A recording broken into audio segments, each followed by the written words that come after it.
Hi, I'm Bill O'Reilly. Thanks for watching us tonight. A stunning display of dishonesty from the national press and radical left politicians. That is the subject of this evening's Talking Points memo. Last week, about 680 undocumented aliens were arrested by ICE officials countrywide. Many of them have already been deported. The coordinated raids targeted aliens who had committed crimes in the USA, mostly felonies. 75% of those taken into custody had convictions, including homicide and rape. One man arrested in Chicago is an Iraqi citizen with a conviction of sexual abuse of a victim unable to consent. Many of the arrested non-felons were associating with the criminals. But those facts have largely gone unreported by the American press and by the radical left, which is actively misleading you. What took place yesterday with raids in personal homes is part of the cog of the Trump deportation machine. How inhumane this is to be breaking down people's doors and separating parents from their children. This is Donald Trump really executing his campaign plan. He's trying to be a tough guy, so he's going to go after, the maids, the moms, the people that are working in the shops, instead of going after the hardcore criminals.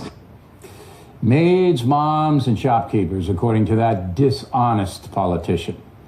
Now, the false news reporting actually reached the level of hysteria. Newspaper headlines screaming things like, "The Trump deportation regime has begun. Immigrant community on high alert, fearing Trump's deportation force." On Devon Avenue in Chicago, news of immigration raids intensifies fears. We could find no headline in major newspapers, none, that bannered the fact the raids were targeted at illegal aliens who had committed serious crimes. Committed them. That's not press bias. That's blatant dishonesty. Here's another example.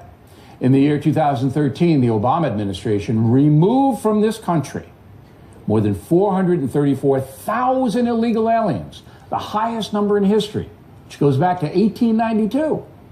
Did you see any anti-Obama demonstrations? Did you see any screaming headlines in the national media?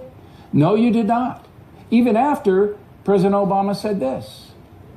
What we should be doing is setting up a smart, legal immigration system that doesn't separate families, but does focus on making sure that people who are dangerous, people who are, gangbangers or criminals, that we're deporting them as quickly as possible. And that's exactly what President Trump is doing, exactly. But the illegal immigration issue has been set up by the media to demonize Mr. Trump as a racist and a brutalizer of the poor. That's what's really going on here, a setup. It's flat out disgraceful. If the federal government cannot remove aliens who commit serious crimes in this country, then we don't have an effective federal government. Yet the far left and the press, knowing full well that the ICE raids last week were directed at dangerous people, chose not to report that, instead smearing President Trump. We have now reached a low point in American journalism. As for the far left, they are people who do not want any immigration enforcement. They want open borders. They want alien criminals protected. They want anarchy. Why? Because they don't like America as it stands now. So it is very important for all honest citizens to know you are not getting accurate information and that there is a radical element in this country that wants to destroy it. If this continues, there will be a breaking point. And that's